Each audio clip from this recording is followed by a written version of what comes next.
মধুমিতার হলুদে দিতিপ্রিয়ার হাসি আর বন্ধুত্বের রং। দর্শকের কাছে দিতিপ্রিয়া রায় মানেই সাবলীল অভিনয় আর প্রাণখোলা হাসি।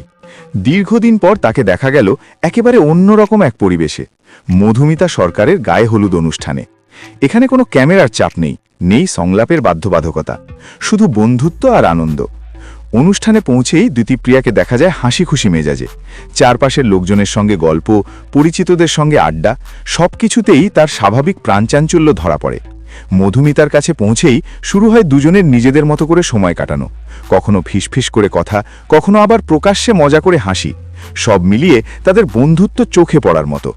গায়ে হলুদের সময় দিতিপ্রিয়া কখনো মধুমিতার পাশে দাঁড়িয়ে সাহায্য করেন, আবার কখনো মজা করে হলুদের রং দেখিয়ে হাসান সবাইকে। তার উপস্থিতিতে অনুষ্ঠান যেন আরও হালকা আর আনন্দমুখর হয়ে ওঠে। এই দিনে দিতিপ্রিয়া কোনো চরিত্রে অভিনয় করেননি, ছিলেন একেবারে নিজের মতো, একজন বন্ধু হিসেবে। আর সেই কারণেই মধুমিতার গায়ে হলুদের অনুষ্ঠান দর্শকের কল্পনায়ও রয়ে যাবে দিতিপ্রিয়ার হাসি, খুনসুটি আর উষ্ণ বন্ধুত্বের মুহূর্ত হিসেবে।